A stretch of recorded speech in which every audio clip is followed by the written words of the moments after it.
باشا الابطال خرج من دوري الابطال، وفي الناحيه الثانيه برشلونه علمت بالثلاثه يا حبيبي على مانشستر 3-0 في ليله كبيره جدا. شفنا فيها ماتشين حلوين جدا، خصوصا ماتش يوفي واياكس، وده اللي هنتكلم عنه النهارده. ماتش غريب جدا، ماتش العوده ما بين يوفنتوس واياكس. بنشوف ان يوفنتوس بتخسر على ارضها وبتخرج من دوري الابطال في وجود كريستيانو رونالدو.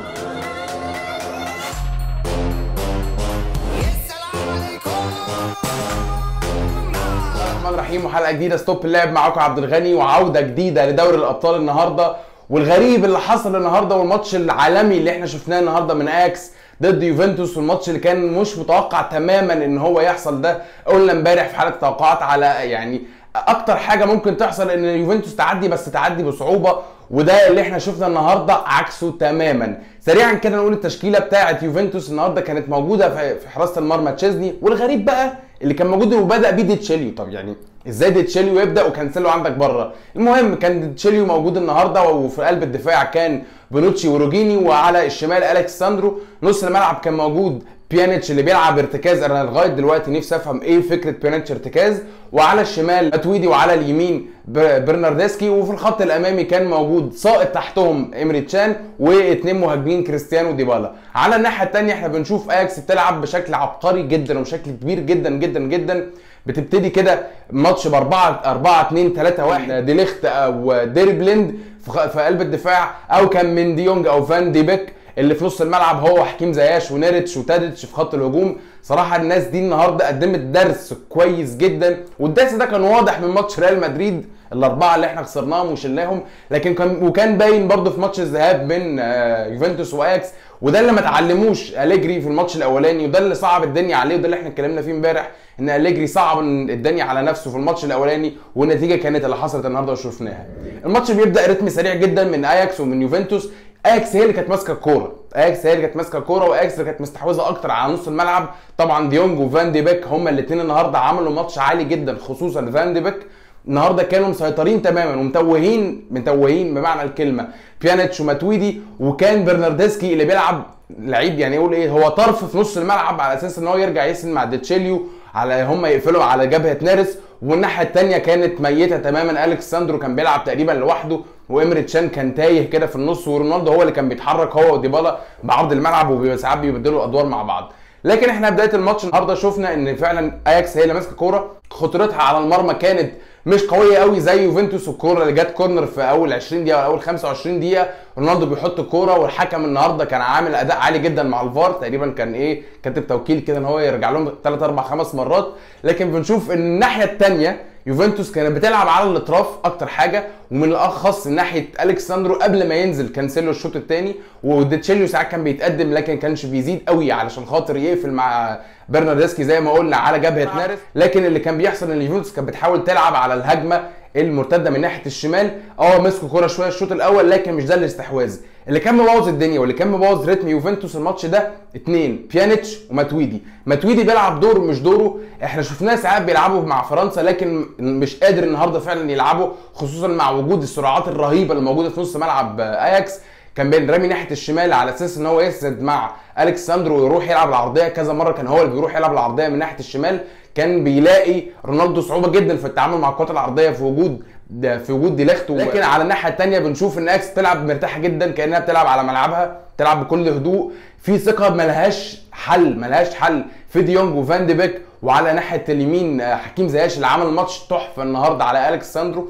والشوط الاول بيبدا زي ما قلنا كده ضغط عالي من اياكس، ويوفنتوس كانتش فاهمه فيه اللي بيحصل، اللي هو دربكه كده وكذا هجمه، ما حدش فاهم اللي يعني ازاي اياكس داخل على الماتش بالمنظر ده.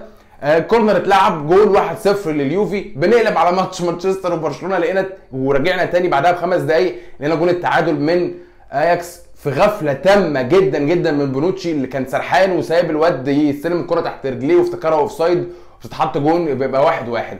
الشوط الاول احصائياته كده الغريبه السريعه جدا، بنشوف ان يوفنتوس شاطت 9 كرات على المرمى، 9 كرات مفيش غير 3 بس على المرمى، واياكس لعبت 4 كرات وهي واحده بس اللي على الجون. لكن نسبه التمريرات، وده اللي بيبين قد ايه اياكس كانت متحكمه في الماتش، كان 213 تمريره لاياكس عكس يوفنتوس تماما كانوا 187 تمريره.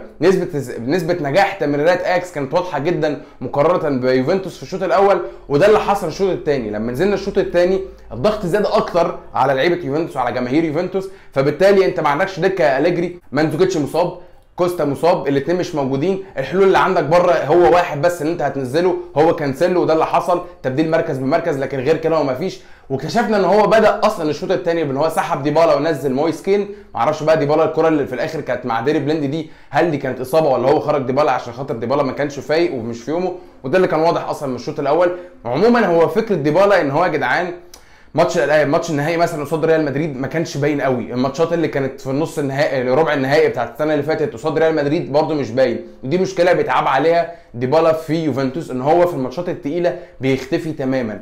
لكن نبدا الشوط الثاني كده وبنشوف ان اياكس بدات تضغط اكتر، ونفس الفكره نفس الشوط الاول اللي كان هم اللي ماسكين كوره اكتر وعملوا اكتر من هجمه وشاطوا 10 كرات، منهم 3 على الجون، دخلت منهم دخلت منهم الكورنر بتاع ديليخت، كرات غريبه جدا وانفرادات ومرتدات مالهاش حل. لو في واحد بس عنده سنه عقل كده في اياكس في خط الهجوم كان الماتش ده خلص بفضيحه على يوفنتوس. وطبعا تالق تشيزني في الكورتين اللي شالهم، الكره اللي فاضل اللي شالها من دارس تقريبا، والكره الثانيه اللي اتشاطت من نص الملعب من فان دي بيك اللي حطها في ار2 في البعيده كده شالها وتحولت الكورنر اللي جه منه الجون. لكن مجملا كده احنا شفنا ان اياكس النهارده عرفت تنظم كويس جدا، فرق منتشره دفاعيا وهجوميا بشكل رائع جدا، بطول بشكل عرضي كده يا جدعان. اياكس كانت قافله تماما على يوفنتوس ان هم يخرجوا من الكوره، يخرجوا بالكوره قصدي من خط الدفاع، فكان اللي بيحصل يا اما الكرات الطويله يا اما تلعب على الاطراف. وكان الطرف الوحيد اللي شغال النهارده في يوفنتوس هو طرف كانسيلو لما نزل. ليه؟ لان هم بيعتمدوا تماما على انت ارمي ناحيه اليمين وارفع لكريستيانو، ارمي ناحيه اليمين وارفع لكريستيانو، وده اللي اختفى تماما من الشوط الثاني. المشكله الاكبر ان احنا كنا شايفين يوفنتوس من دقيقه تقريبا 60 كانت راجعه كلها ورا، حتى رونالدو ومويس كين كانوا ورا نص الملعب بيدافعوا، واللي كان بيصنع الهجمه واللي كان بيبدا الهجمه من الخط الخلفي الخط الامامي ليوفنتوس هو كان كريستيانو. ده حاجه غريبه جدا، انا مش فاهم النهارده بيانيتش وماتويدي بيعملوا ايه. ماتويدي المفروض يرجع هو الديفندر وبيانيتش هو اللي يحرك هو وإيمريتشان، لكن ده ما بانش ما ظهرش، ما كان في اداء ضعيف جدا جدا جدا من لعيبه يوفنتوس النهارده. كان واضح عامه يعني من الماتش الدوري اللي فات اللي احنا شفنا يوفنتوس خسرت فيه 2-1. لكن بنكمل نشوف ان اياكس هجمتها المرتده خطيره بمعنى الكلمه. بونوتشي مش في حالته، ريجيني طبعا مش على قد المستوى، تشيزني النهارده لو كان مش مركز وما كانش في حالته قوي كان زي ما قلت قبل كده يوفنتوس كانت هتشيل قبح بمعنى الكلمه. لكن اللي حصل ان احنا شفنا كره ثابته اللي بتتلعب من ناحيه الشمال، الكره الركنيه، وديليخت بيطلع فوق المدافعين، بيطلع فوق بونوتشي وكل الرجاله دي وبيحطها جول. ردة فعل يوفنتوس ما فيش اي حاجه. الفرقه تحس ان هي اصلا هي اللي كسبانه وهي اللي بتريح الماتش وهي اللي بتهدي رتم الماتش، عكس المفروض يحصل. لا في ضغط عالي ولا في اي حاجه ولا في كره على الجون اتشاطت.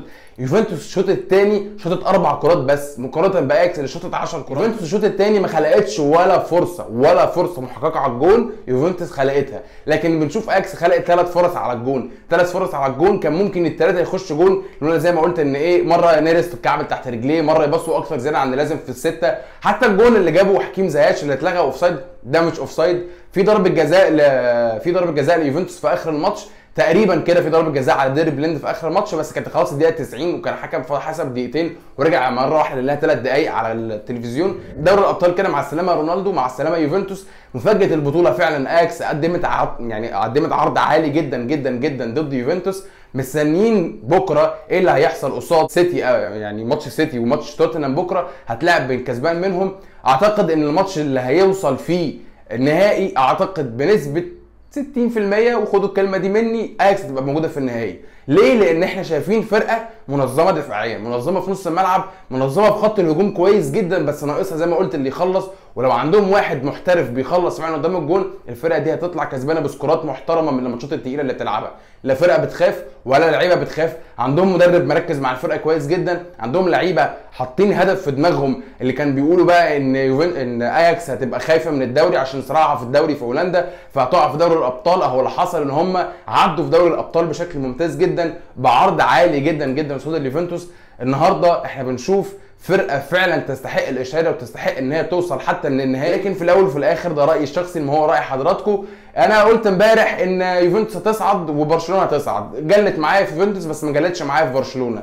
يعني عامه كده الحلقه كده خلصت، مستنيكم تعملوا سبسكرايب ولايك لو الحلقه عجبتكم، اشوفكم على خير وتصبحوا على خير.